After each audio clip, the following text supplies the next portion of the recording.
May the peace and blessings of God be upon you. We'd like to welcome you, dear viewers, to this webinar held by Al Jazeera Center for Studies in cooperation with Mubashir, and which centers around Georgia and the Middle East, a common strategic region.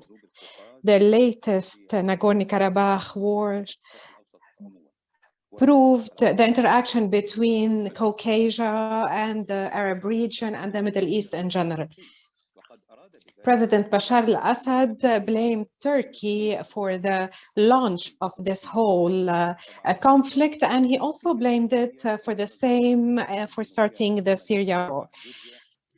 The president of South Ossetia visited Syria and visited Assad in order to ensure and guarantee the recognition by Syria of Ossetia.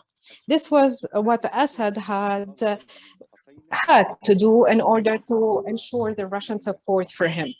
So this shows the interaction between those two regions.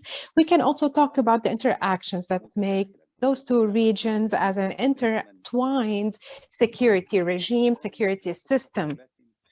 Both regions are in the midst of different interactions amongst stakeholders. At an international level, Russia and the US are both competing for the two regions as if they were playing one chessboard.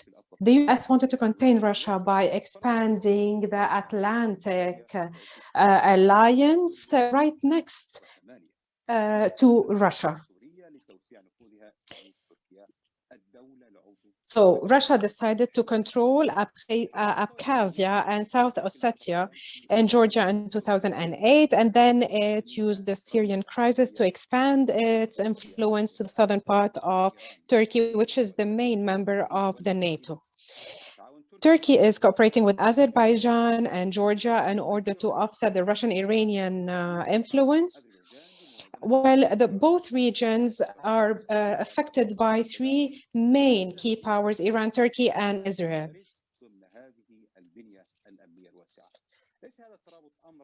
This interaction is not something new. It goes way back in the past. South Caucasus has always been part of the conflicts between the Persian, Ottoman, and Russian empires, and it had expanded into the Middle East. And we can say that the geographical requirements will further expand these interactions, and even the modern technologies will make this even more expedited and more intense. So we are going to discuss these interactions, structural, conjunctural, as well as the interaction between the different situations. I would like to welcome you in this webinar. I would like to welcome our dear guests today. We are being joined tonight, Dr. Victor Kebiani, who heads the JOK Center in Georgia. I would also like to welcome Mr. Hawas Taqiya, who's a researcher in our Center for Studies, and Dr. Wathiq Sadoun, researcher in Orsam Middle Eastern Studies Center in Ankara. At the outset, I would like to give the floor to Dr. Victor Kebiani. Dr. Victor, there are regional policies that emerged after the last Nagorno-Karabakh war. Can you kindly tell us more about these policies, about the current reality? Excuse me, I was expecting an English translation, but nevertheless, I understood that you addressed the question to me. So I understood that you're... And pleasure to welcome the audience. I'm very happy that this webinar is finally taking the place. We've been working with Zero for some quite already to set up this event. I'm very pleased that we reached this day, and I'm very pleased with the cooperation we have. And thank you again for your input, and thank you for distinguished panelists to attend. In view of the time experience, let me go and to my brief notes, and I will give you my takes, several takes on the situation in the region as a result of the second Nagorno-Karabakh war. Indeed, new equilibrium of regional powers in the South Caucasus as it stands today, is the direct result of the Second Nagorno-Karabakh War. Such equilibrium, although it's quite murky and obscure enough. And the key reason for that obscurity, if you ask me, is that the ceasefire agreement dated November the 10th last year was drawn up in a bit hasty way, and there are some still vague issues which appear in that agreement, and which the conflicting parties and the parties who took responsibility over the keeping the ceasefire still find difficult to interpret. Actually, there are different interpretations in that respect. But before setting aside the peculiarities of the ceasefire agreement, let me give sort of, some summary description for the alleged winners and losers of the recent Karabakh war. Let's start with Russia, obviously the key player in the region. What we have today as a result of the latest conflicts, that Russian peacekeepers nowadays are stationed in the Nagorno-Karabakh, and Nagorno-Karabakh conflict war in the former Soviet area was the only conflict where Russians were not present, and today they're in Nagorno-Karabakh as the peacekeepers. It's also important to note that Moscow presumably has entrenched its political bonds with Azerbaijan, and also gaining more leverages over the Armenian foreign policy than it had before. It is also interesting to note that we are witnessing today a new type of geopolitical cohabitation of Russia and Turkey in the region, and in a way, I could say from my standpoint that Russia got into geopolitical quagmire and finds itself between a rock and hard place, which is not new a situation for Russia, because we don't have to forget that starting from the 19th century, the Caucasus as the whole became and still remains the geopolitical pillar of the Russian foreign policies. And it is also very important to note, and I should emphasize for the attention of our audience, when we speak about the frozen conflicts in the South Caucasus, and particularly the frozen conflicts in Georgia, those are essentially geopolitical conflicts, of course with some ethnical shape and colors, but those are in the first place geopolitical conflicts. And those conflicts exactly reflect competition of powers for regional influence. The next stakeholder and the major stakeholder is Turkey. There were some expectations that Turkey would get more leverages as a result of the Nagorno-Karabakh conflict, as a result of the ceasefire agreements, but basically it got a little bit less leverage than it was expected.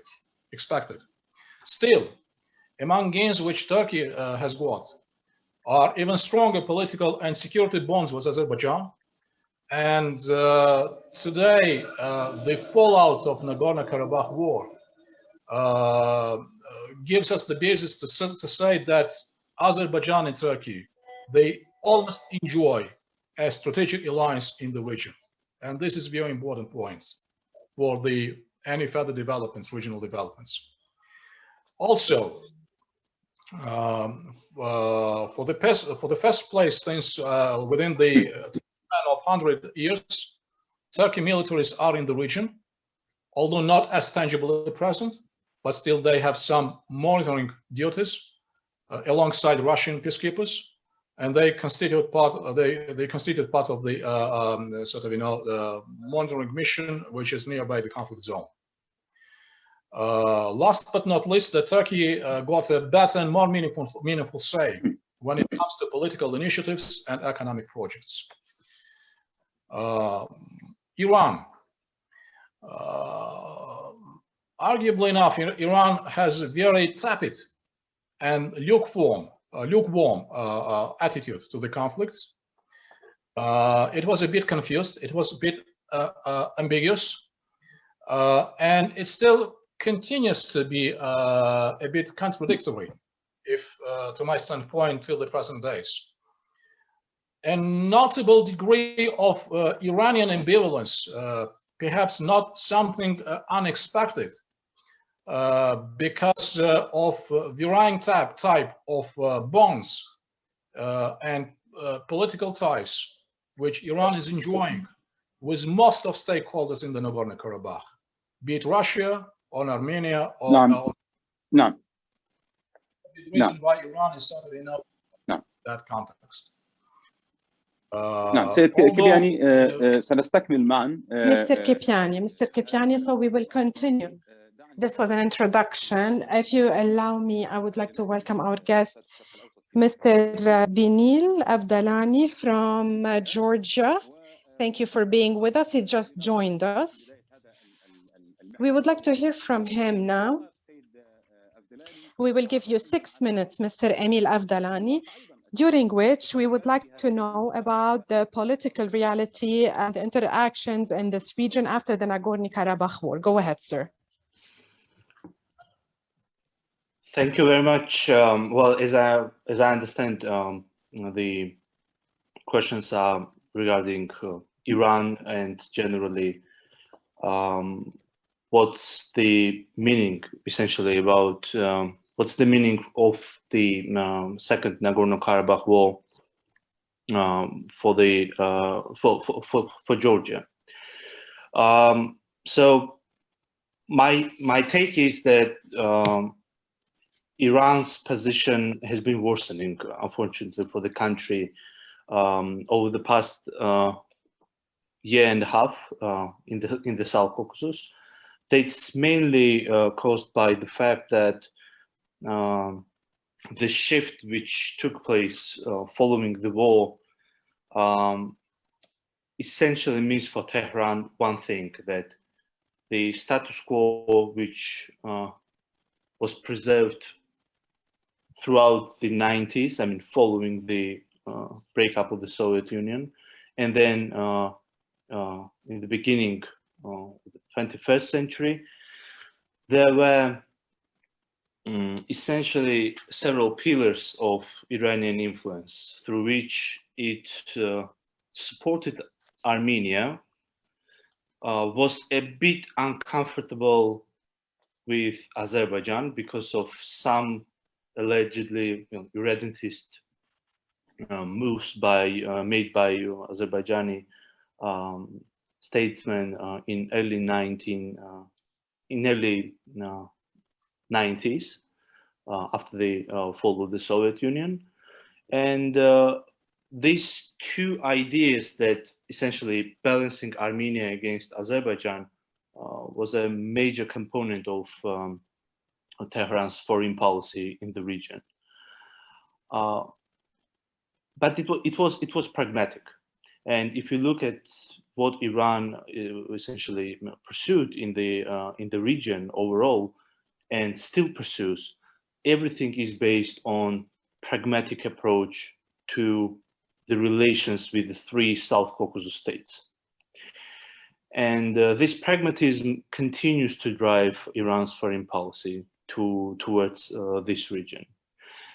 But the thing is that following the second Nagorno-Karabakh war, you see that again, with this pragmatic approach to the relations to foreign affairs, you see Iran now shifting its rhetoric towards Nagorno-Karabakh conflict overall, and it's more supportive of Azerbaijan, at least diplomatically. And this matters a lot because, again, pragmatism drives Tehran's foreign policy, and it's clear now that with stronger Azerbaijan, Iran cannot really have negative ties with Baku. It has to build an understanding. It has to improve its relations with its northern neighbor. Of course, it doesn't mean that ties with Armenia will be worsening. No, not at all. But it means essentially that a new balancing game between Armenia and Azerbaijan will be built by Tehran. At the same time, it means that you have to essentially try to build better relations with all the three South Caucasus states, just to limit Turkish influence too, because Turkish influence is growing in the region, and Iran is now openly supporting Russian position in the region, because without Russia, it will be much harder for Iran to withstand Turkish or Western influence.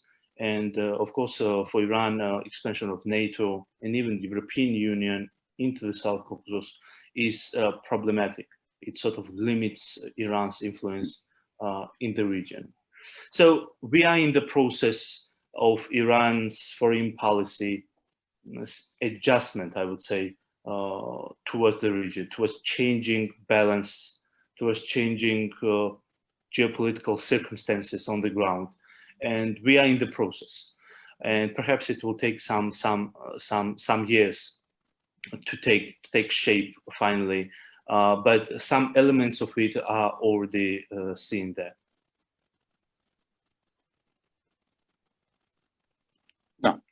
أرجو أن تبقى معي سيد إيميل.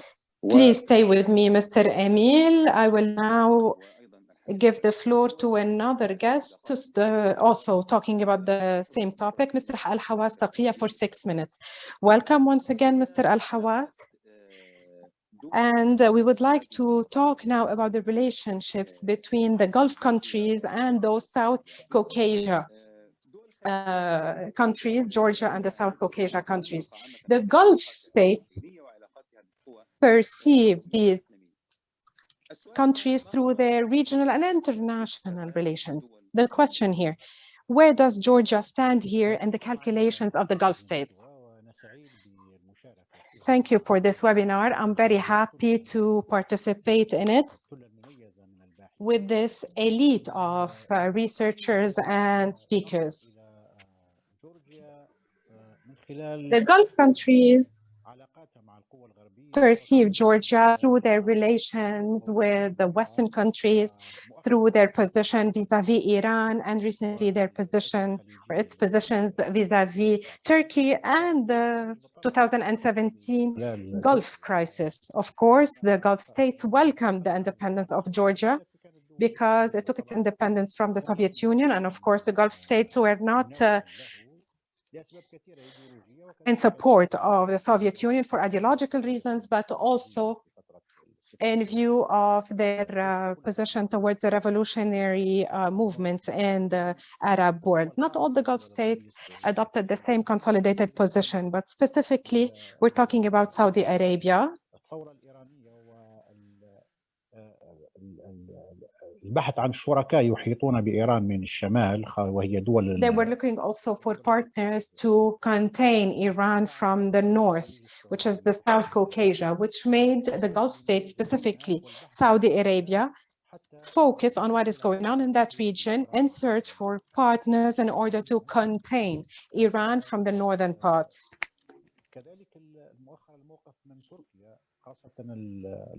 Also, regarding the position vis-a-vis Turkey by UAE and Saudi Arabia, who stood against Turkey. So it made the Gulf states change their attitude vis-a-vis the Caucasian countries, because they know Azerbaijan is in alliance with Turkey, and Georgia is the main link between those two countries, because Armenia stands between them and obstructs this alliance. Going from Azerbaijan to Turkey, you have to go through Georgia, and the railway and also the power supply from Baku to Turkey goes through Georgia. So Georgia is of key importance in this interaction, in this linkage. The UAE, for example, is now leaning more towards supporting Armenia because they both stand against Turkey, and they stand a little bit further from Georgia even if Georgia is trying its best to keep very good relations with all the Gulf states because it needs their investments. Furthermore, the Gulf countries right now are witnessing some intense interaction because Georgia now has become a very important link in the new Silk Road of China, which is going to link this very big geographical area to another big geographical area, which is Europe. And this is very important for the investments of the Gulf. And here, Georgia is going to play a very, very important station because it's through Georgia that they can get to Europe through the Black Sea. تواصلها مع أوروبا وعن طريق كذلك تركيا. And it can extend its relations or linkages with Europe. Also, there's also a linkage with the Mediterranean Sea and the South Mediterranean. So Georgia is trying its best now to attract investments, and it is achieving very good successes here as an investment conducive and investment supportive country. So this has to do with the relation between those countries, specifically the latest UAE and KSA against Turkey, specifically UAE against Turkey. So all this made the Gulf states focus more on the Caucasian region,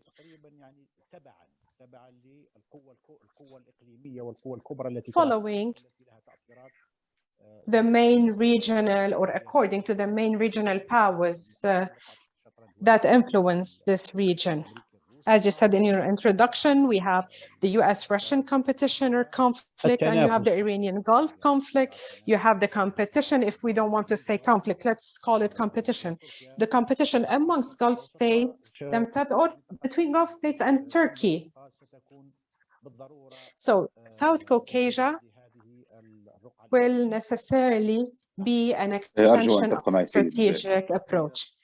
Mr. Hawass, please stay with me. I would like to give the floor now to Dr. Wathiq Assadoun, who is a researcher in the Middle Eastern Research Center in Ankara.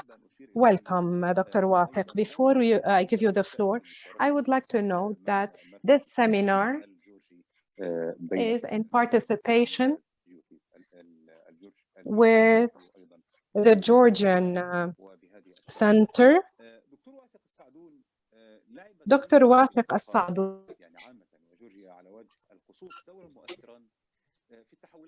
Georgia specifically in Caucasus has played an important role in the changes and transformations in the Middle East. If we are to talk about the main stops of this influence by the Caucasian region and the development in the Middle East, you have 6 minutes, sir. Go ahead.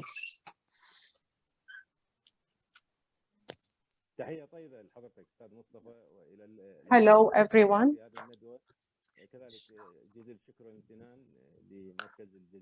Thank you so much, Mr. Mustafa. We thank Al Jazeera Center for Studies for hosting us. Yes, sir. The Caucasian region throughout history was always affected by the Middle East. There are different historical landmarks or stops in the relationship between the two countries. When Iraq, the Arab Peninsula, and the Levant were urbanized, there were very close and tight links with Caucasus, Armenia. So the first Arabs got to Tbilisi in year 33 Hijra. This is when communication started between the peoples of the Middle East and the peoples of Caucasus.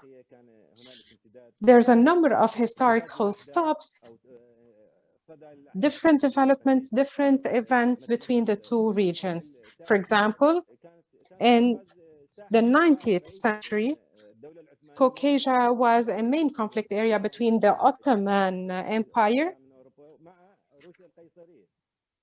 and Russia of the time. كانت منطقة التماس بين الشرق الأوسط وجنوب القوقاز هي منطقة The تماس front line. أو إحدى الجبهات الرئيسية خلال الحرب الباردة بين المعسكر الغربي بقيادة This front line was a main front line between the West and the East, led by the Soviet Union. The borders of South Caucasus with Turkey and Iran and Turkey were part of the Western Front back then. Iran was considered part of the Western camp or front. So there are multiple factors in the interaction between the two regions. For example, Asia, there's no region that has Muslim societies or communities.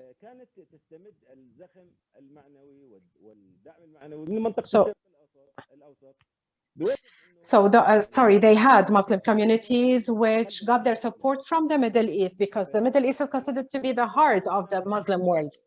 Even if sometimes there is communication between the communities of those two regions, even there's financial support to build mosques for religious preaching activities. So there is a moral, ethical, cultural, and social interaction and connections. Even if ethnically, the two regions may be different. Caucasus is known for its multiple ethnicities, cultures, and even religious affiliations.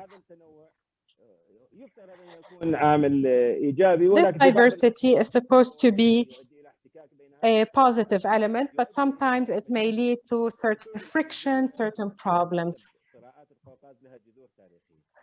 Most Caucasian conflicts have historical roots. In the Soviet era,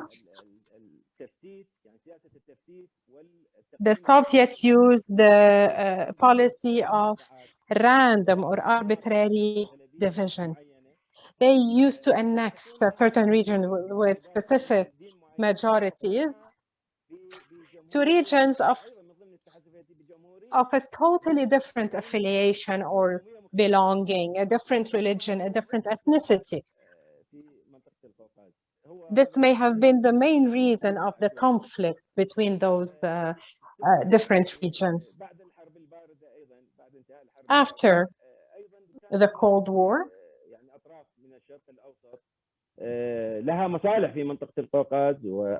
there were countries in the Middle East who had interest in Caucasus,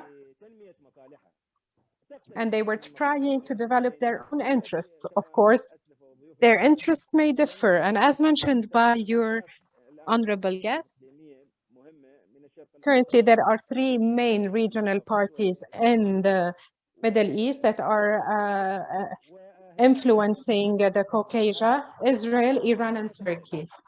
Those three stakeholders have different objectives and different interests.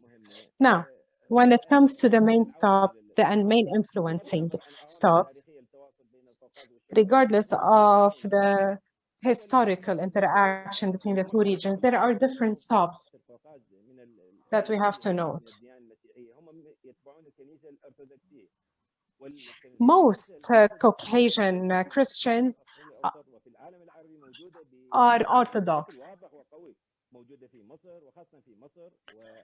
They also have people of the same affiliation in Syria, Palestine, and Egypt. There are also a lot of Muslim communities in Caucasus, the other factor of interaction. There's a lot of Caucasian communities and ethnicities that are present in the Arab world: Armenians, Circassians, etc. Now, from an economic perspective, the important economic activity in Caucasus is almost similar to the one that is happening in the Arab region, specifically the oil and energy sector. So all these are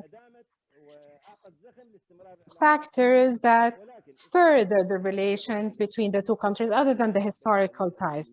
However, we have to note that there is a lot of differences between the official government positions in Caucasus and the community perspective and the community position. I see, the way I see it, is that the Arab community is way ahead of their government in their interaction with the Caucasian region. Arab CSOs, civil society organizations, academics, and some preaching activities, religious preaching activities. We mean by that the peaceful preaching, not radical activities that had spread a wrong perception or understanding of the religion. They are on good terms and they have very good ties with Caucasus. Unfortunately, Arab positions and certain times may be confused when it comes to the developments in Caucasus. And as Mr. Hawass has mentioned, you see them always following the regional and international powers, actually, international Muslim powers. I'll give you an example. In the last Nagorno-Karabakh conflict, we've witnessed some positions that seem to be supporting Armenia. Thank you. We'll go back to these positions in details. Please stay with me, Dr. Wathaq Sadoun. Dear viewers, we're done with the first topic and we will move to the second topic. I go back to Mr. Victor from Georgia. Sir, Georgia has sought to promote its relations with the West, the European Union, the NATO. What is the nature of the relationship between Georgia and the current European Union and the West? Thank you for your question. The West foreign policy trajectory is the mainstream trajectory. Integration with European Euro-Atlantic community is the constitutional provision which sets forth that Georgia will continue integrating with Euro-Atlantic community. As we're saying in Georgia, this is not just the choice of political process, it's our civilizational choice. We are hopefully getting back to the community to which we belong culturally, philosophically, and humanly. But that does not mean that Georgia is not striving. I will not continue striving to keep an open and good neighborship with adjacent countries.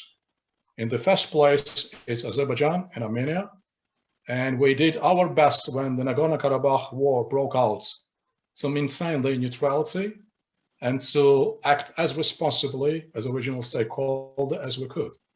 But getting back to your question, dear moderator, yes, the key policy on the Georgian agenda is the full political and military integration with NATO and the Western political community. Thank you for your question.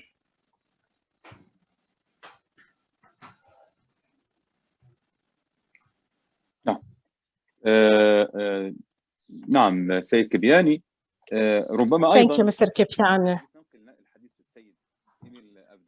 And now I would like to address Mr. Emil.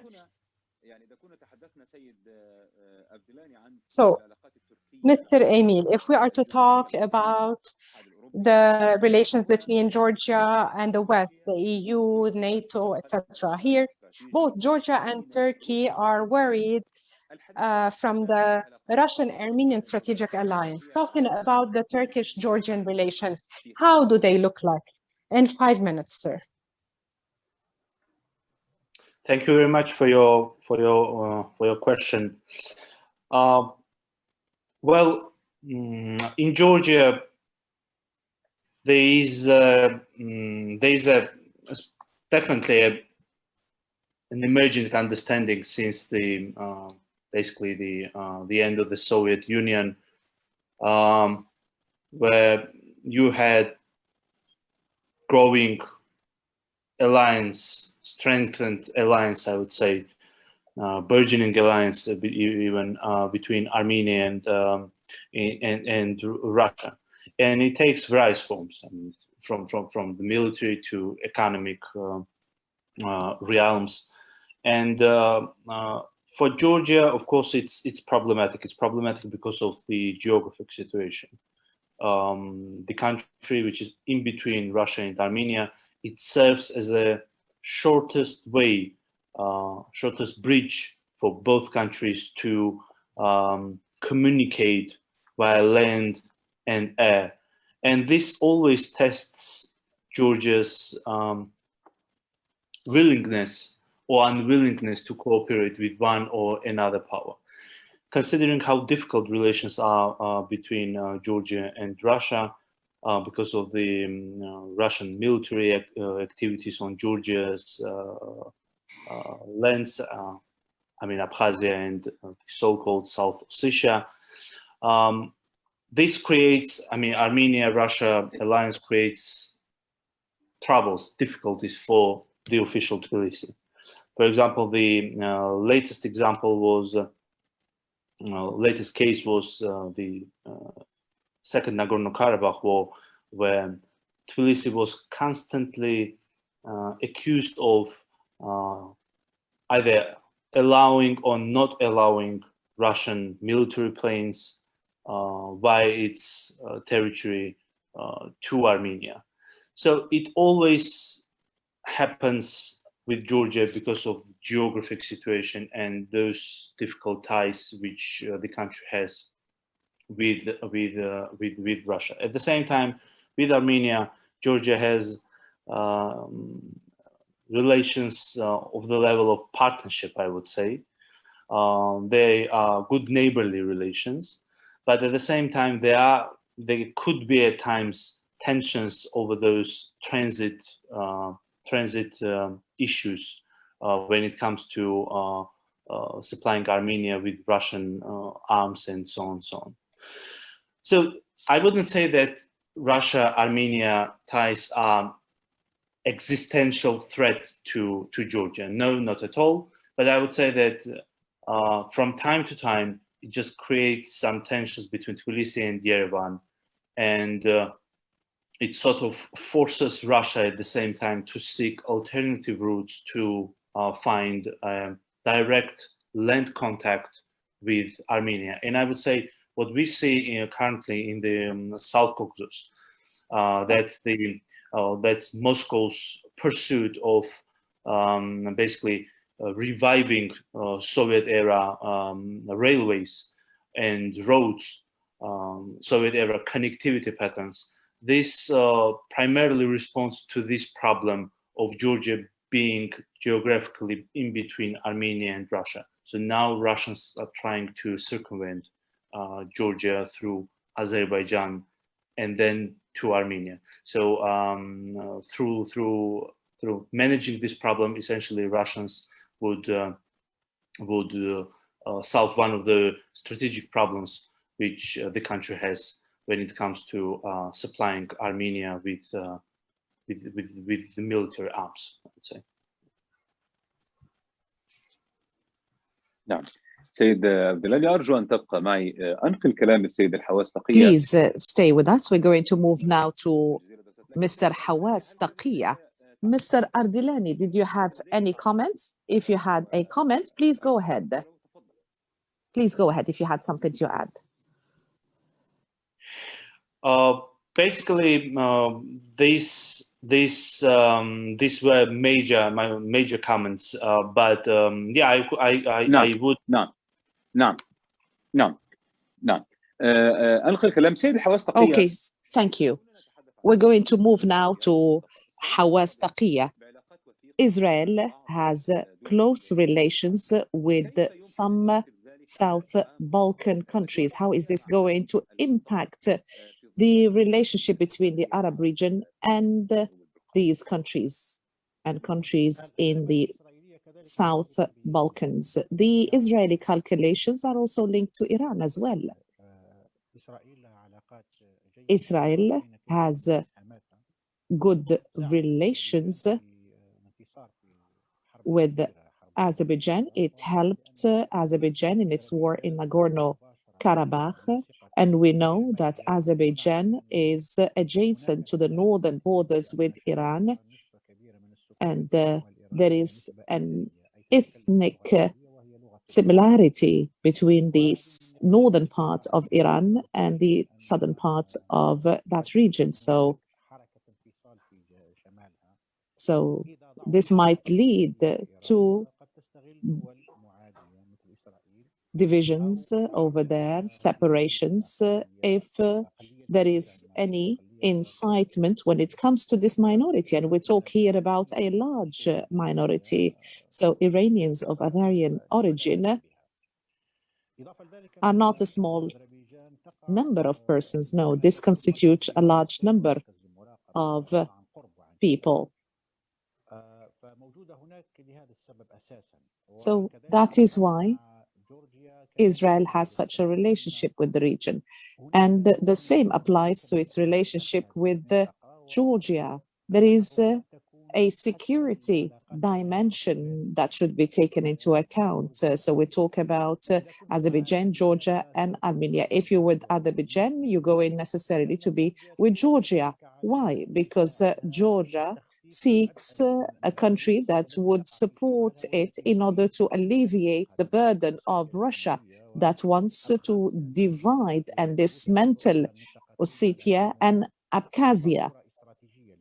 So Russia looks at these two areas as very important indeed.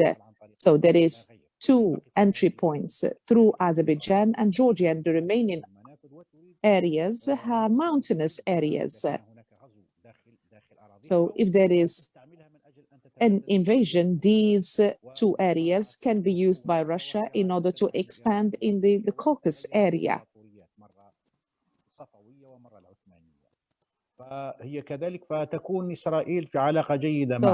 Israel is in good terms with Georgia because it wants to be adjacent to Iran and help Azerbaijan in order to be able to remain strong in the conflict running. Israel condemned the Russian military intervention in 2008 in Ossetia and Abkhazia. And there have been condemnations in Georgia supporting the intervention.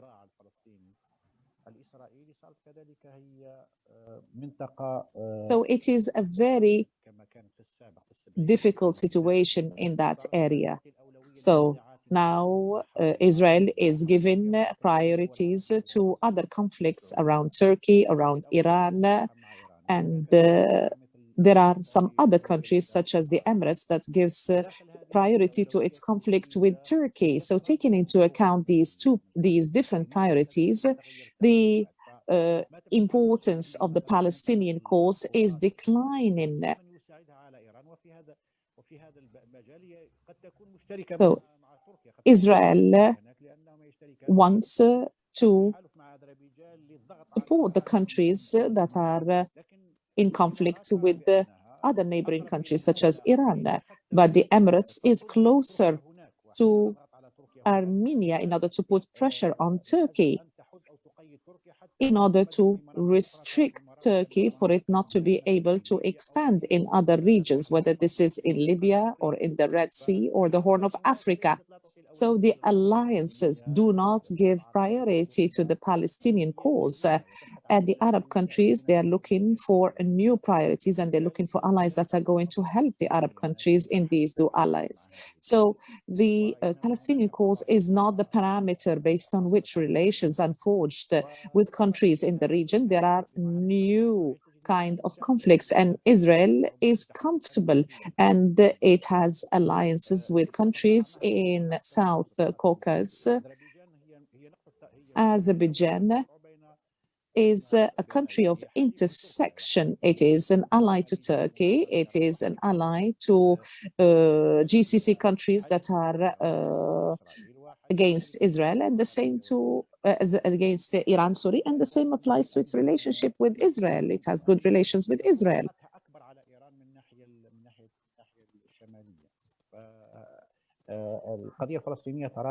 So the Palestinian cause has declined in priority when it comes to Arab countries' relations, and this has impacted the scenarios running in the Caucasus area. Please stay with us, Mr. Hawass. I'm going to move to Mr. Wathiq Assadoun from Ankara. Dr. Wathiq, there are incidents taking place in this region. We have the war in Nagorno-Karabakh, but the Russian invasion of South Ossetia, and we have seen what has happened and the repercussions.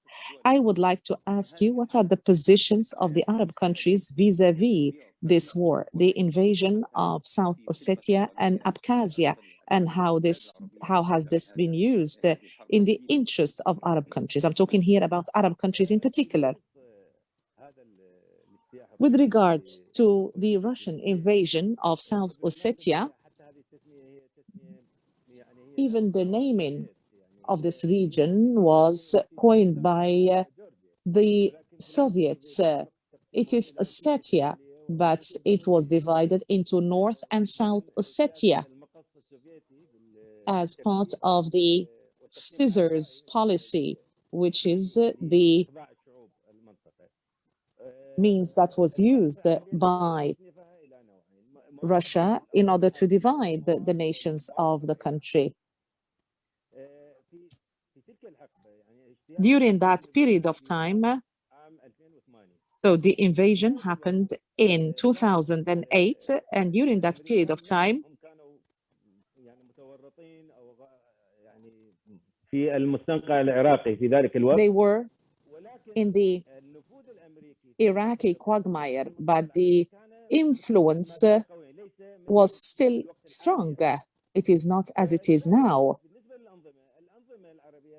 So Arab regimes that are pro-US, their position of the invasion was similar to the position of the West and the US, similar to the Western position. So it was a strong position made by the US and the West. Even the US threatened Russia that it would be expelled from a number of world organizations. So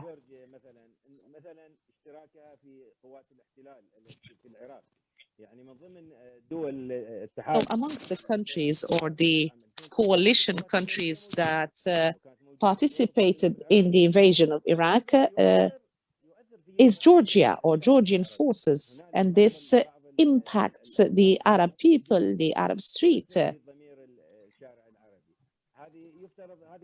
So these are historical lessons that should not be repeated in the future. So there are some Arab positions that did not care about what was happening. So the official positions are very weak when it comes to dealing with the Caucasus area. CSOs, civil societies, and so on, made some steps. But if we look at this problematic when it comes to the invasion of South Ossetia, that coincided with the official separation of Abkhazia. So the second part of your question, how was this used, these incidents, how were they used by Arab countries, particularly the separatists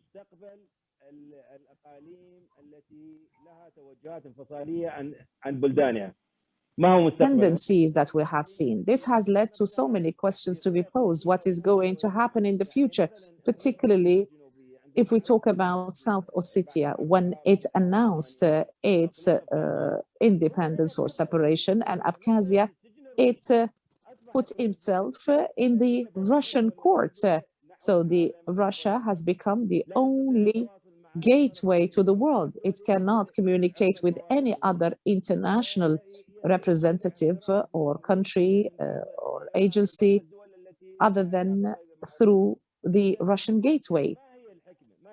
So what is the wisdom from separating from the mother country and imprisoning the country with one regional power in order to meet and satisfy patriotic and nationalistic tendencies? So now countries are more towards unification since all economies are suffering a great deal. That is why so many countries, they aim to unify their ranks within one country. But if there is a region of a small number of, we talk about 100,000 in Ossetia, and Abkhazia, we talk about maximum 200,000 in a very, very small area. And they are very much linked to Russia. So what is the future going to be? So since 2008 till date, no country recognized the independence of these two regions, except the Syrian regime and some other regimes that are pro-Russia. Perhaps they can give some facilitations to these two regions. So there are two main lessons that we should benefit from since 2008, or even three lessons. The first lesson, Georgia should be wise in the way it deals with Arab countries. The second lesson that we should learn is that the separatist region or the separatist tendencies should take into account the relationship with the mother countries in the region. And the third lesson, the Arab region should pay heed to the Caucasus area and should communicate with this region, because these are very, very important. They have to keep them close because these are very important regions. Thank you very much. Please stay with us. We're going to move to the third theme, Georgia and the Middle East.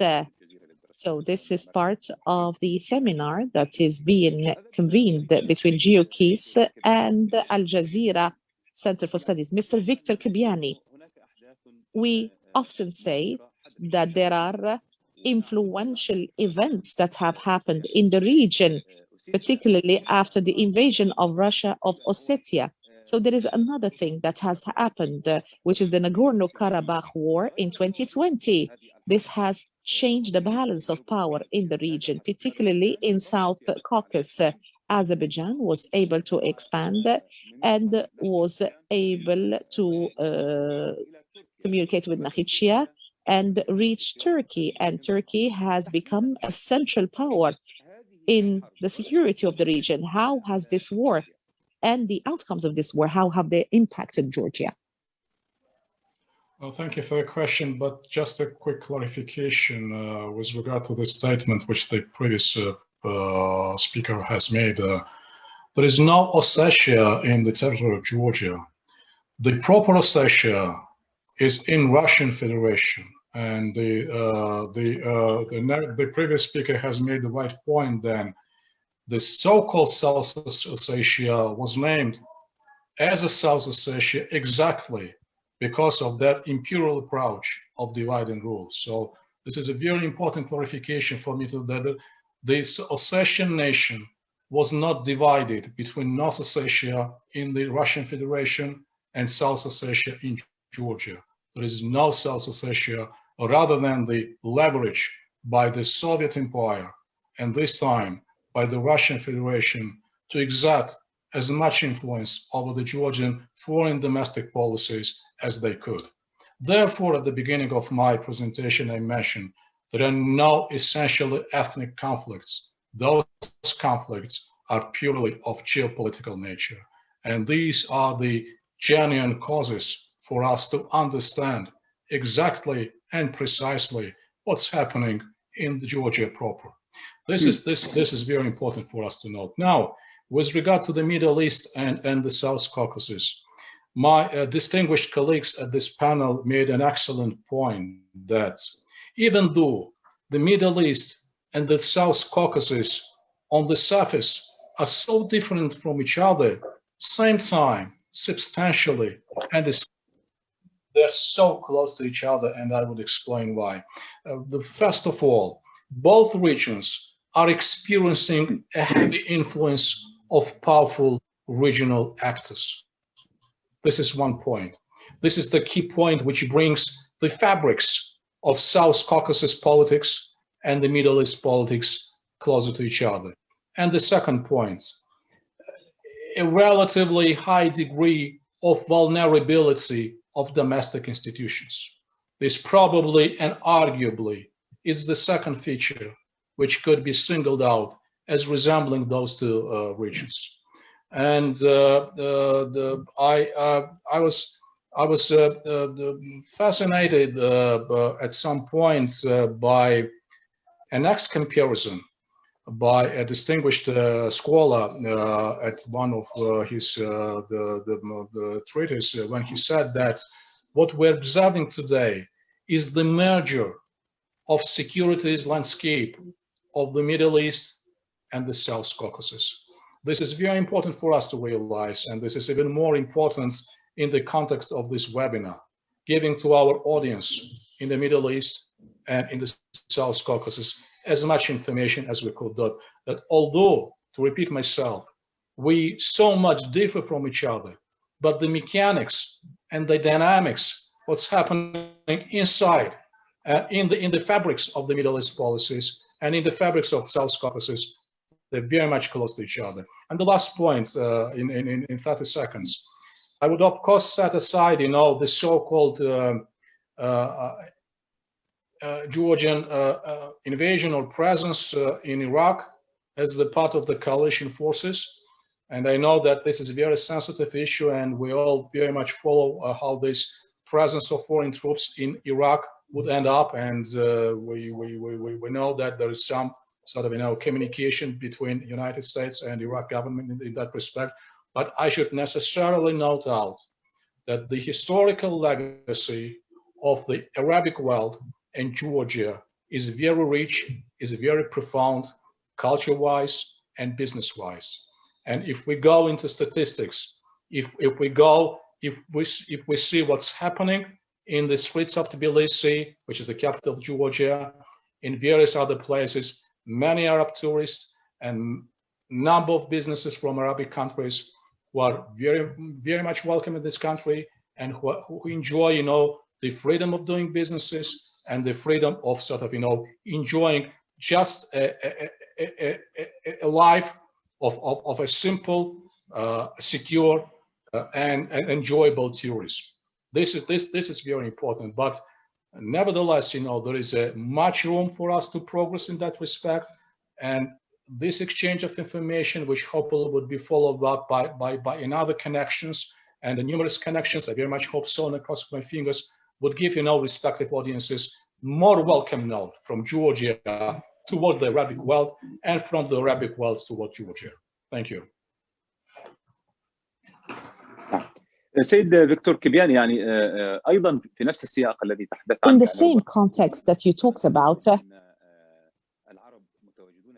what you have said that there are Arabs in Georgia, yes, this is true, and this underlines what the guests have said, that the nations, the people have been much more advanced in their relations compared to the countries.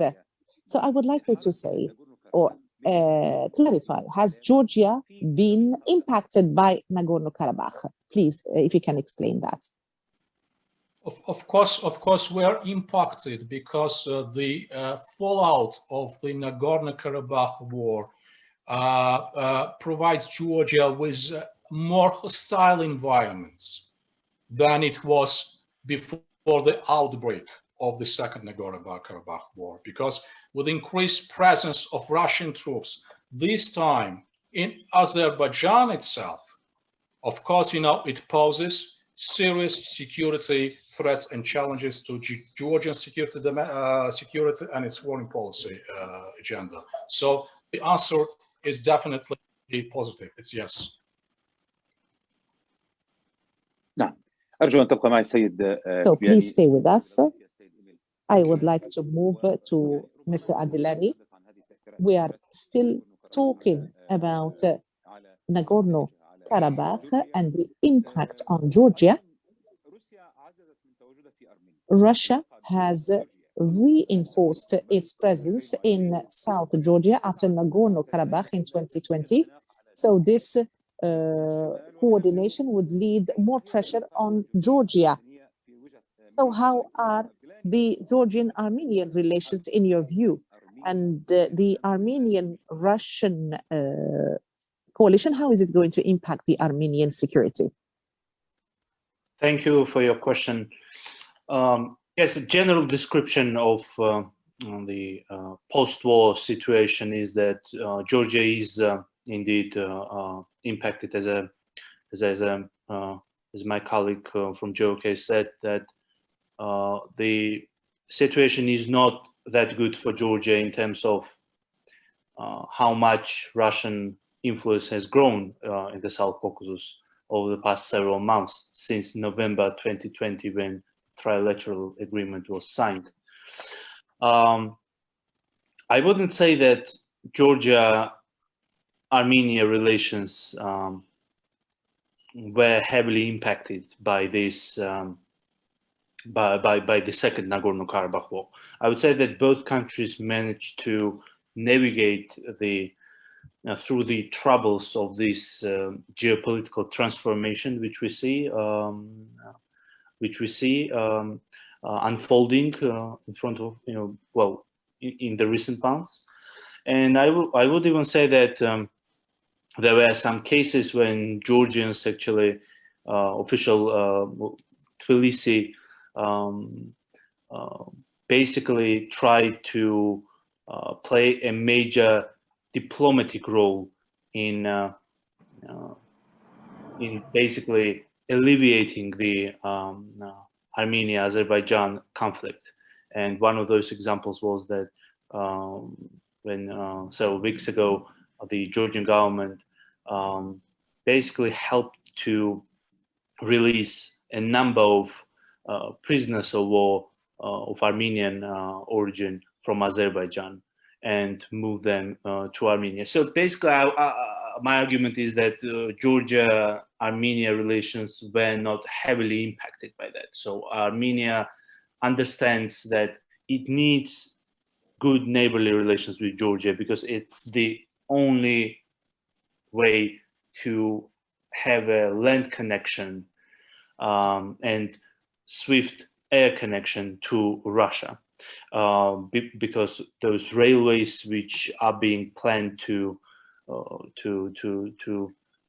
be opened through Azerbaijan, those plans are not going to be implemented anytime in the coming months or perhaps even years.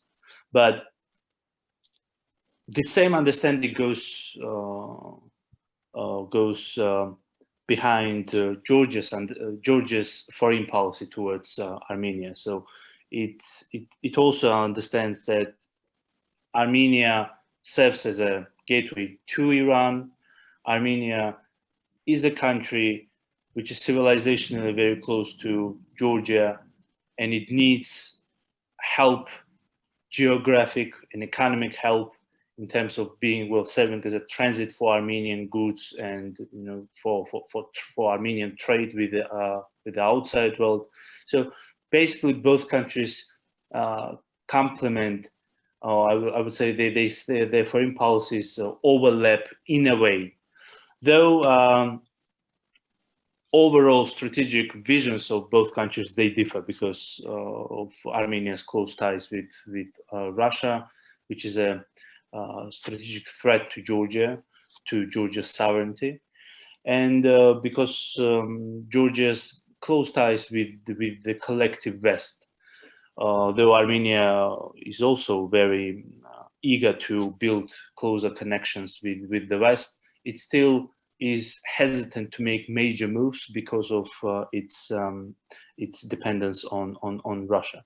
So I think that what we will see in the coming years, or perhaps even in a decade even, is the continuation of the pattern of the established relations between the two countries, which we saw since the end of the Soviet Union. And even with the reviving of Soviet era railways through Azerbaijan, I think that the Georgian route will remain a major highway, major transit, major hub, perhaps for Armenian goods, for Armenian trade with Russia and the outside world, because of those Georgian ports, which basically serve as a connection for Armenian trade with the European Union.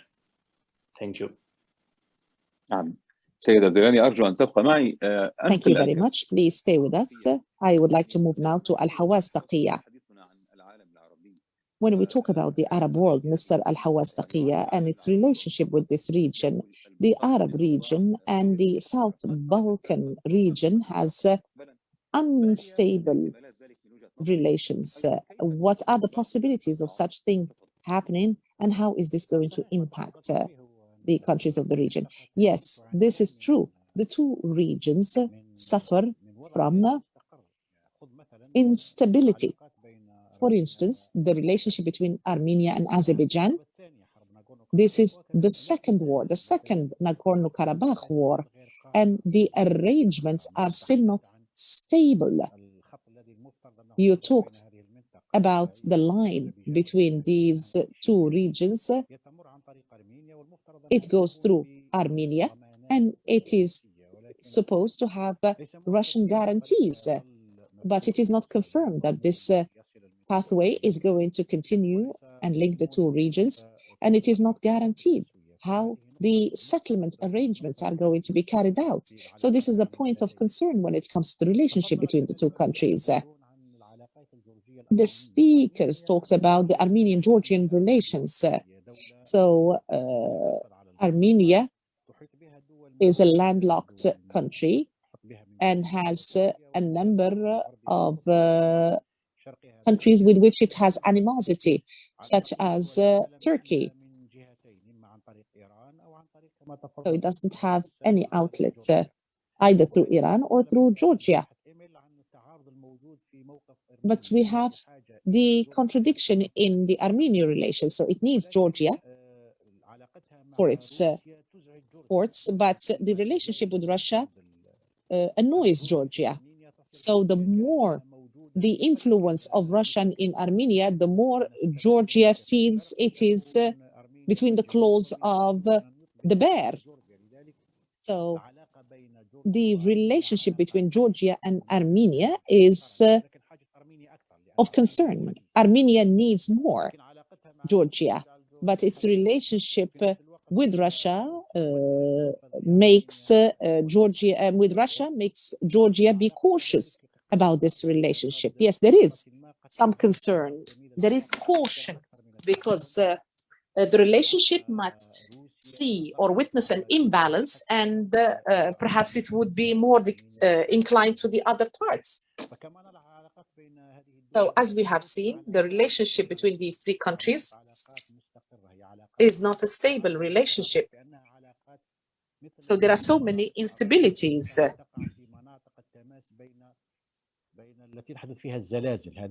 So this is similar to regions where there are earthquakes.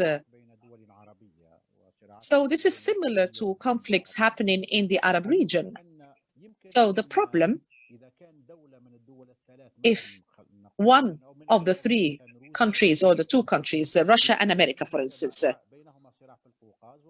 if there is a conflict between the two countries in the Caucasus, and this is something that is expected, so the reactions would be in our region. So similar to what is happening in Syria and what is happening in Georgia. On the other hand, if Russia or America, if they have a problem in our region and a country advances over the other one, this perhaps can lead to revenge in the Caucasus area. And the same applies to Iran, Turkey, and Israel. Perhaps they could use the region for one country to make the other pay the price for other issues. So it can be a place of revenge or an area where revenge would take place. So since these situations can lead to conflicts, so these countries can use these conflicts for their enemies to pay a price. So there would be, if there is a loss in one region, a compensation will take place in another region, because the two countries, they look at the region as important regions. So Turkey can only look at our region through the Caucasus area, and the same applies to the Caucasus area and the Arab region. So these two regions for Turkey are important. So Turkey fears or is concerned by the activities of Russia, and also it is concerned by the activities of Syria. So that is why this is how it plays out. The same applies to Iran. So Iran would compensate for the conflicts happening in the region and perhaps strengthen relations with Russia in order to put pressure on the West. And also, there are so many factors, explosive factors in the two regions, in the Arab region and the Caucasus region. This makes the future of the two regions, particularly that the two regions suffer for so many transformations, internal transformations, and in terms of the relationship between the different countries within each region, particularly with the role of America in the regions. America wants to withdraw from the Arab region, perhaps to the Indian Ocean region. So this gives the opportunity to the different regional powers, including Russia, to expand its influence. So the country that used to control the incidents and interactions in the region, which is the US, this country is retreating its presence, and now it is moving to other regions. So this is a grand tectonic kind of transformation, a geopolitical change that is very important indeed. Let's go back to Nagorno-Karabakh. What has given the Turks the opportunity to play this role is the fact that the US has retreated from the region. So the countries that were guaranteeing a settlement were the US, France, and Russia, the Minsk group. Now we have two countries. So the US is not there and France is not there. So there is the Turks and the Russians. And this shows and manifests this rise in power, a rise in power that is expanding its influence. And this is going to lead to transformations and changes in the region. So this is going to lead to so many phenomena. Even what is happening in our region, the blockade imposed on the state of Qatar. So it was due to the fact that countries such as Saudi Arabia, that wanted to be the guarantor of security in the region, due to the absence or withdrawal of the US in terms of influence in the region. And this leads to issues and problems, and this makes the two regions perhaps face a difficult future unless the countries of the two regions can cooperate in order to alleviate the friction of these rising powers, and also the classical, traditional returning powers, such as Russia. Thank you very much, Mr. Hawas Taqiyya. Yes, the American vacuum in the region and the new American policy and America concentrating on China. This leads me to Dr. Wathiq Sadoun. In the light of such vacuums in the south of Caucasus, so the coalition that is now, is it present? And what are the points of similarity and difference between the cooperation in South Caucasus and the Middle East? I'm talking about Russian-Iranian cooperation. I find it difficult to call this relationship a coalition or an alliance. I think that the relationship between the two countries has not reached such a level. Perhaps it is a project to reach a coalition. I think these are agreements that are developing daily due to so many common issues. There are so many common interests between the two countries, and this is going to be for a period of time for a number of points that are common. So when we talk about coalition, we talk about an exchange of the provision of protection. So if we look at what is happening in Syria, and we see what is happening and the aerial attacks made by Israel or unknown aircrafts and the position of Russia. So this project started from the Caucasus. The Russian-Iranian rapprochement started since the beginning of the 90s, when we have seen members of the Revolutionary Guard with the Russian soldiers in the first Chechen War between 1994 and 1996, and also the second Russian invasion of Chechnya in 1999. There were soldiers from the Iranian Revolutionary Guard working with the Russian soldiers.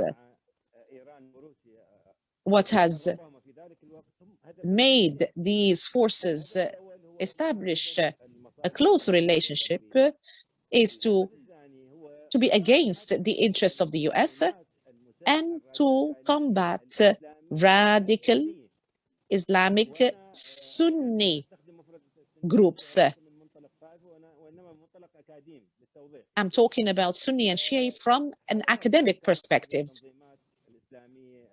So this was the objective. For Russia, it is a security objective, but for Iran, it is something to do with their doctrine, with their creed. And also, they aim to have economic benefits, particularly when it comes to the Caucasus area, which is an area that is rich when it comes to resources.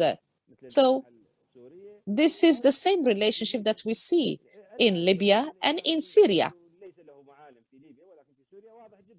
Yes, the Iranian presence is not as clear in Libya, but it is very clear in Syria, for instance. Iran sometimes has contradictory objectives. For instance, in South Caucasus, particularly in Azerbaijan, Iran has two contradictory objectives that are difficult to achieve. On the one hand, it aims to spread Shiism in this region, and also concepts of Wilayat al-Faqih, of the aftermath of the revolution, Iranian revolution, and at the same time, it does not want the other patriotic and nationalistic feeling to rise. These are two contradictory objectives. In Syria as well, Iran has objectives that are very much branched out. It has creedal, economic, doctrinal, the threat of Israel. These are the objectives, but Russia has clear and specific objectives. Russia does not care about the spread of Shiism or Wilayat al-Faqih. I think that this rapprochement between Iran and Russia is going to continue as long as there is confrontation with the West. But when this confrontation declines or an agreement is achieved between Russia and the Western camp or Iran, when it reaches a phase where less pressure is exerted on it, it will lead to changes. The two countries have benefited from this kind of closeness. Iran has become the gateway of Russia to enter the Middle East. For instance, in Iraq, we find that all Western companies working in energy are threatened except Russian companies due to Iranian hegemony on Iraq. And after the American occupation, there have been decisions to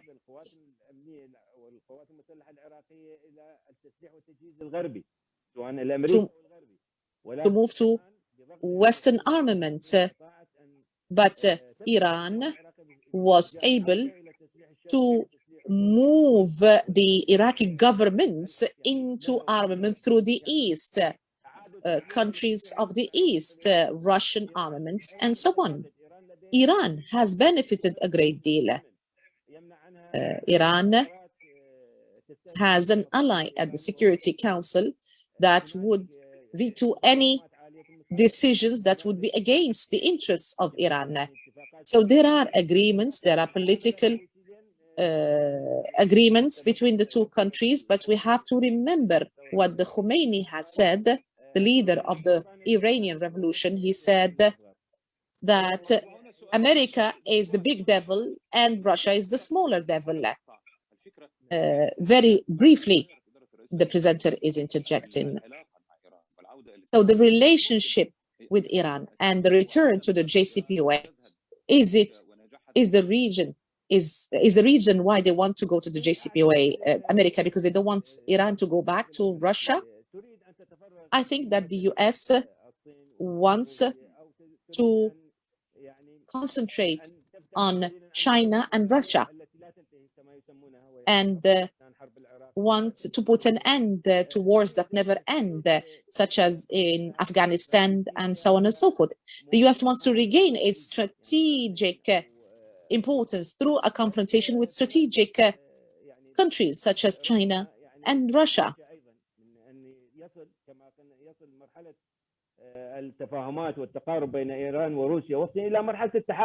So they do not want, the US does not want the relationship between Iran and Russia to reach the phase of alliance and coalition, because Iran has its own arms in the region. And this is going to constitute a larger threat, more than what it is now.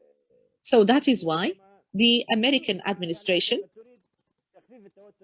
wants to alleviate tension in the region in order, as Dr. Hawass has said, to concentrate on the Indian Ocean and the other rising powers in the region. Please stay with us, Dr. Wathiq.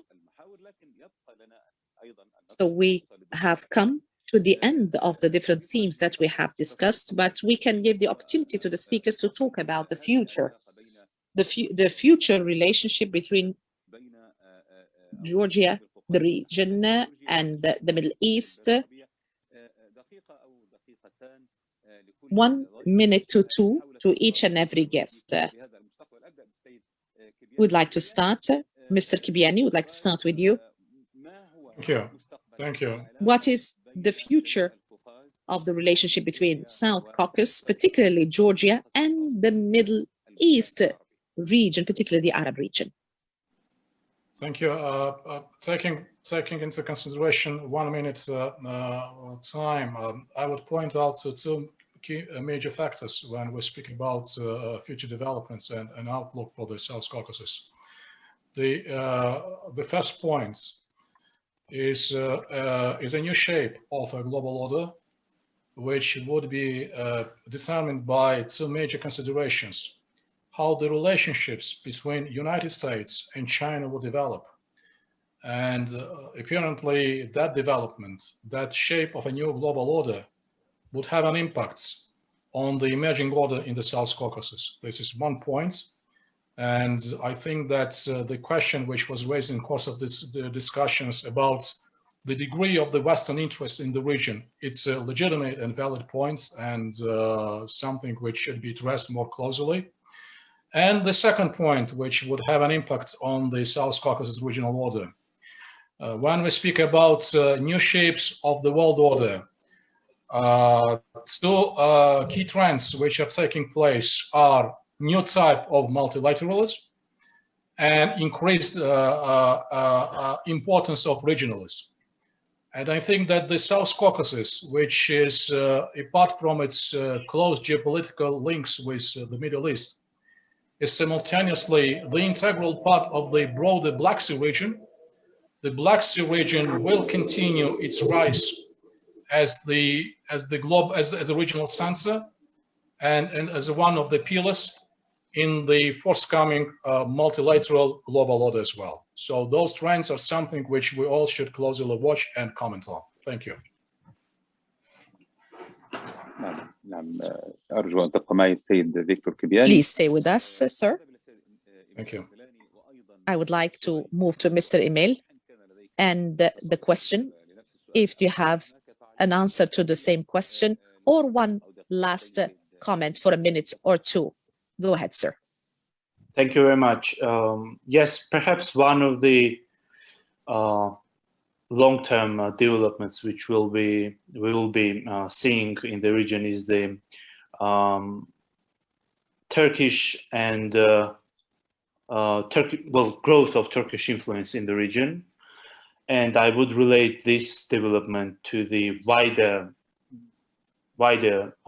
regional developments as I see them in terms of Middle East and South Caucasus being closer to each other than before, than in the 90s, or even since the Russians came to the South Caucasus in the early 19th century. So I would say that in the next years, and we can safely even argue that in the next decades, we're gonna see the growing interconnection between South Caucasus and the Middle East.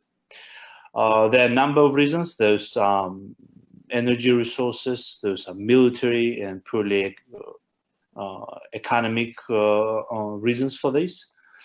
Yet another important development, of course, is that the shift of attention, of geopolitical attention of the US. So it's basically recalibrating its foreign policy, and the region, South Caucasus, is not benefiting much from that.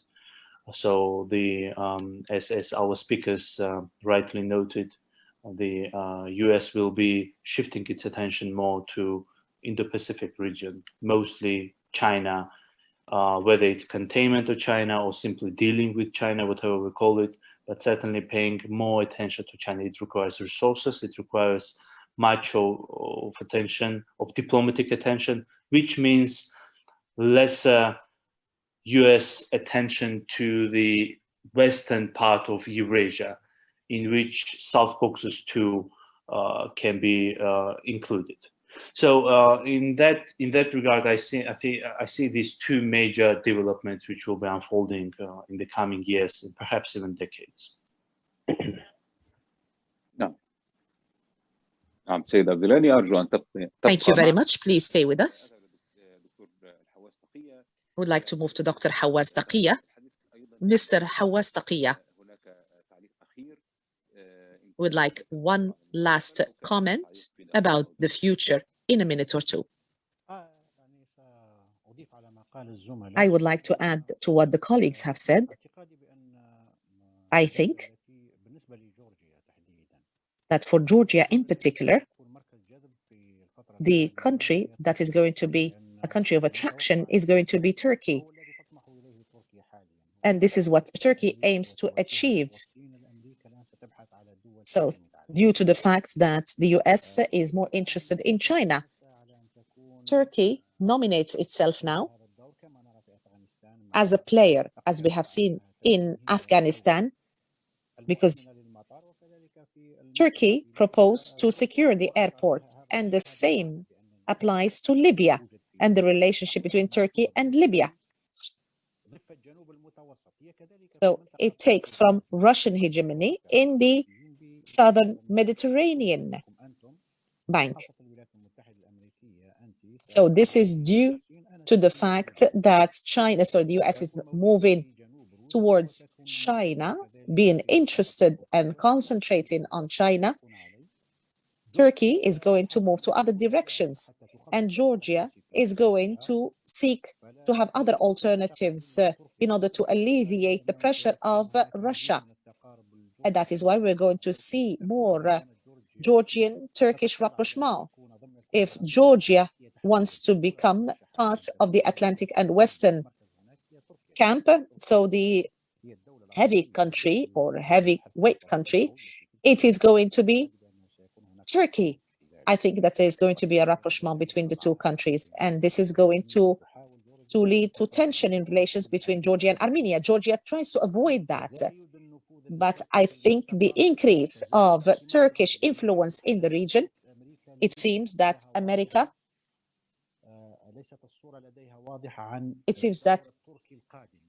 it is not clear yet what the role is going to be for Turkey. There is a declared cooperation in Afghanistan, but I think that there is going to be tension in terms of the Caucasus region. So the Biden administration recognized the Armenian genocide. This was not appreciated by the Turks. I think that these considerations are going to take precedence, and Russia is going to have stronger relations with Turkey. There are GCC countries such as the Emirates that are going to perhaps impede such a role, and it is going to be closer to Armenia, because Armenia, from the Soviet perspective, it was always the wedge that was placed between Turkey and the area that talks in Turkish. So Armenia comes to be the wedge that separates the two. So Turkey is keen to keep this flowing relationship between its country, between Turkey and the regions that speak Turkish.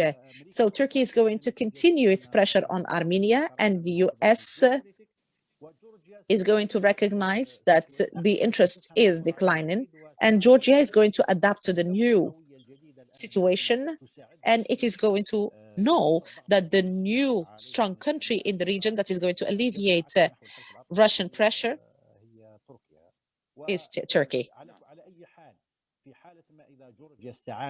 And if Georgia seeks the support of NATO, it would need Turkey. We have this project that was inaugurated by Erdogan, which is the second Istanbul Canal, and it is a canal that is very important, and that would enable the forces to reach the Black Sea. And it is the Black Sea that would support Georgia in any future confrontation if it happens with Russia. Please stay with us, Dr. Hawass. Dr. Wathiq Al-Saadoun, one last comment, please, about the future of the relations between the South Caucasus, Armenia, Georgia, and the Middle East, particularly the Arab region. and what was mentioned by Dr. Taqiyya. Can Arab countries play a regional role in impeding the relationship between Turkey and its neighboring Turkish-speaking communities? At the beginning of this seminar, I talked about the compass of the Arab region is sometimes interrupted. There are some positions, official positions, and sometimes social media positions. We have seen some positions by certain GCC countries, particularly the Emiratis. Some of them have been tweeting, and they started supporting and underline the importance of Armenia in the Nagorno-Karabakh conflict. So what is common between these Arab countries and Armenia for them to support Armenia in such a way? We find that there are no commonalities. The only thing that these countries seek to do is based on their animosity to Turkey.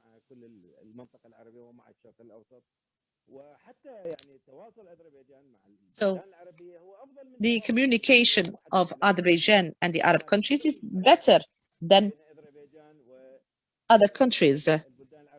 There are so many commonalities between Azerbaijan and Arab countries, but yet we find that there are some Arab countries that support the Armenian position.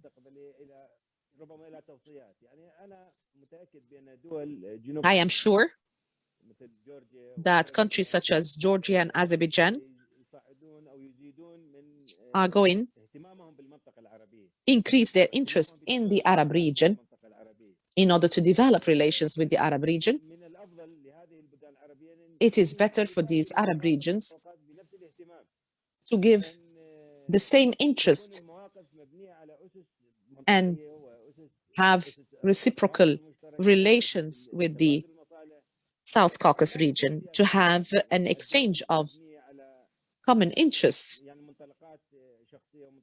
And the relationship between the two blocs should not be based on emotional drives. I hope that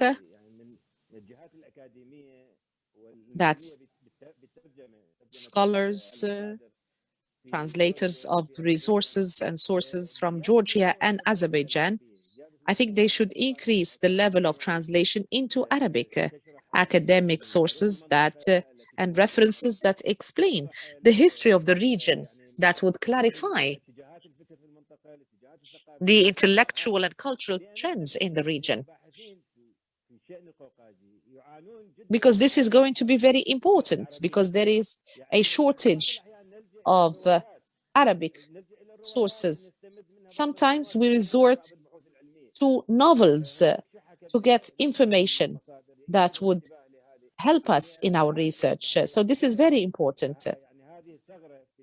So due to this shortage of communication, academic communication between the Arab region and the South Caucasus region, we see what we see now.